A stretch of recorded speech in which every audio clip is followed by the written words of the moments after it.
serumah tapi tidak sejiwa, yaitu ketika kita tidak memiliki lagi kedekatan dengan pasangan atau dengan anggota keluarga yang lainnya. Ciri yang bisa kita lihat adalah orang-orang yang jarang ngobrol lama. Ngobrol lama bahkan melakukan yang namanya rapat. Rumah dalam hal ini seperti terminal yang diibaratkan orang nggak pernah rapat.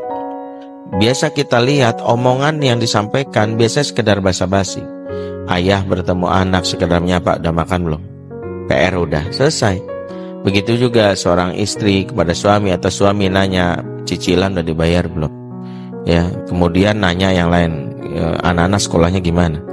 Setelah itu tidak ada pembicaraan yang lebih serius. Itulah yang membuat masing-masing disebut acuh tak acuh atau abai.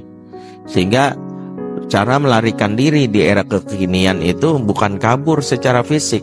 Fisik mungkin berdekatan, tapi jiwa saling menjauh disebabkan pikiran-pikiran itu lebih kepada orang di luar rumah, ya. Salah satunya lewat gadget. Maka kalau kita dapati kondisi inilah yang disebut, yang kita khawatirkan, yaitu serumah tapi tak sejiwa. Secara de facto mereka adalah anggota keluarga, tapi ketika hati tidak terpaut, jiwa tidak terikat, maka masuklah pihak lain yang berpeluang untuk munculnya kasus perselingkuhan.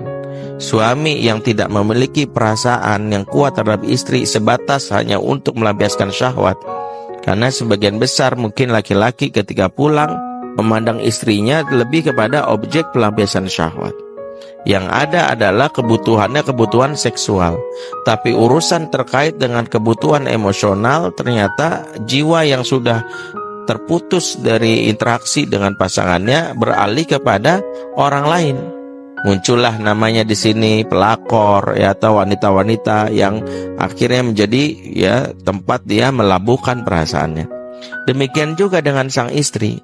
Seorang istri yang mendapatkan kekecewaan, ya, lahir dan batin, maka menganggap suami hanya sebagai orang yang membayar dirinya untuk sekedar merawat rumahnya dengan uang atau gaji yang setiap hari ada diberikan kepadanya. Jadi prosesnya bukan lagi sebagai suami istri, tapi hubungannya hubungan transaksional, ya, uang yang diberikan, ya. Demikian juga anak-anak.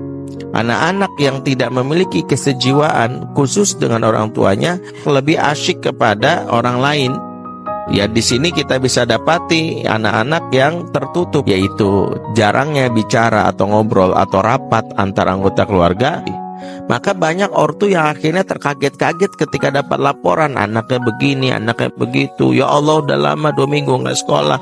Ya Allah, kamu tuh pacaran sama ini, siapa yang ngajarin kamu pacaran?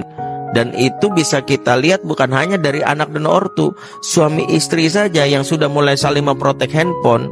Ini sesuatu yang menunjukkan sudah tidak ada kesejiwaan. Connection hilang karena kita tidak memahami tentang kebutuhan dari orang lain yang membuat komunikasi itu menjadi buruk. Sehingga ketika orang merasa bahwa kebutuhan dia tidak dipenuhi di dalam rumahnya, dia merasa anggota keluarga tidak mengetahui apa menjadi kebutuhan pokoknya, disitulah muncul yang namanya peluang orang-orang yang melarikan diri. Makanya pentingnya kita untuk mempelajari betul bagaimana sejatinya mewujudkan rumah tangga yang serumah dan sejiwa.